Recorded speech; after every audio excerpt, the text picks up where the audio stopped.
series on coherence in IELTS writing. The other parts in this series will look at the different parts of the writing test in isolation, but today I'm going to look at coherence in all the different sections of IELTS writing. Before we start, please have a look at the vocabulary list that's attached to help you to follow the examples I'm going to use today. Alright, so what is coherence? Let me give you an example using numbers. Alright, if I say 1, 2, 3, 4, what number's coming next? You know, right? If I say 2, 4, 6, 8, what number is coming next? You know that as well. What if I say 1, 9, 3, 5, 7, 2? You have no idea what number is coming next because that list of numbers is not coherent. Okay, so coherence in writing means organising your ideas in a way that your reader knows or can remember what you just said. They know what you're saying now and the connection with what you just said, and they can guess what you're going to say next.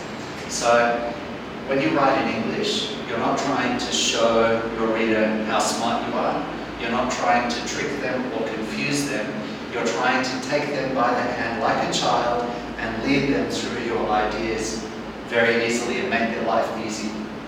Okay, so how can you do this in writing? One of the best ways to do it is to move from very general information and then slowly give more and more and more specific information as you go along. So start with the topic and then build on that and go more and more and more specific. Okay.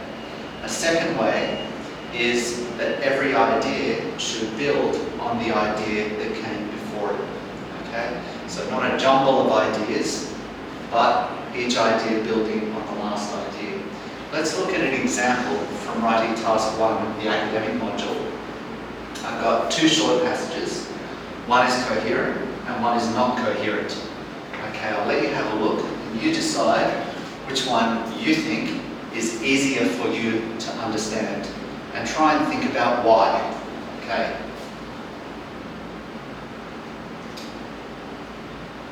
I hope you can see that passage A is much more coherent than passage B. Let's have a look.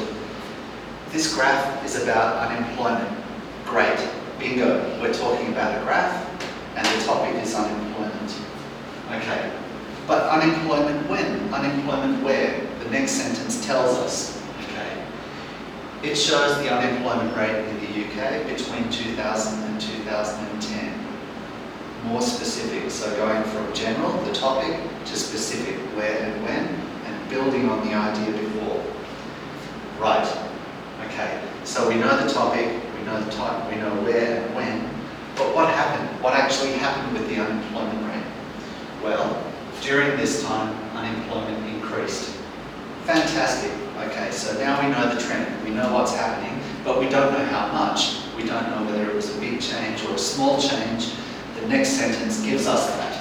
Okay, so to be precise, it increased from 2% to 5%. So it's going from the topic, detail about the topic, the trend, and then detail about the trend. From general to specific, okay, and each idea building on the last. Now let's look at the other passage. Between 2000 and 2010, unemployment increased. What? What are you talking about? We don't know whether they're talking they haven't mentioned that they're talking about a graph. They haven't introduced the topic. This is confusing writing. This graph is about unemployment. Wow, okay, bingo, now we have the topic. All right. To be precise, unemployment rose from 2% to 5%. The graph shows the unemployment rate in the UK. These ideas are so disorganised that it's very difficult for your reader to follow what you're talking about. Okay. So let's have a look at how this works in writing task 2. So in this topic we're looking about the changes in people's lives brought by technology. So have a look at the two passages that I've given you and see which one you think is more coherent. just give you a second to read that.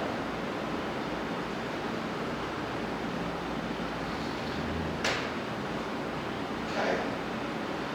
I hope you can see, like I can, that passage B is more coherent, it makes more sense. So it starts with the topic. Technology has changed life in many ways. Technology is a very, very general term. There are many forms of technology.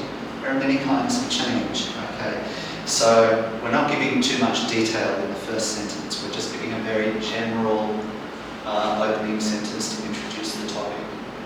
So the next sentence gives more detail about change. What changed? Okay. In particular, it has changed how people relate to each other. Great, so we've gone change. Then more detail, change in relationships. The third sentence gives us even more detail than that. One of the main ways that relationships have changed is the way we communicate. So we've gone change, relationships, communication in relationships. Then we go to examples. For example, in the past, people communicated either face-to-face or on the phone. And then we've got, however, now we tend to communicate via short written messages on social media applications. Okay. So you can see that we've gone topic, subtopic, focus within the subtopic, and then two examples. And notice with the examples, the first one is the past, and the second one is the present. That makes sense because time is moving from past to present. Okay. Now, let's have a look at an example from the general training module of writing task 1. Okay, and this one is about a job application. So we've got Dear Sir, Madam, which is a good way to write a formal letter to a person that you don't know their name. And then, if you look at how these ideas are organised, every idea has a so or a because relationship. Okay, so I saw a job advertisement for an accounts manager position at your company on the website job search. So I would like to apply for this position. So I'm sending my CV to you. So after you read my CV, if you need more information, please call me. Okay. So you can see that there is a 1, 2, 3, 4 relationship between these ideas, and it's very clear. All right. So to finish the lesson for today, I've got 3 examples for you. I've got an example from academic module of task 1, writing task 2, and general training task 1. Have a look at the sentences and place them in the correct order. And then once you've done that, there are examples attached to the PowerPoint that you're reading right now. Okay. I hope you found today's lesson on coherence useful. As I said, this is part 1, and there will be a part 2, 3, and 4 coming up in relation to the different sections of IELTS writing. So, happy studies and see you next time.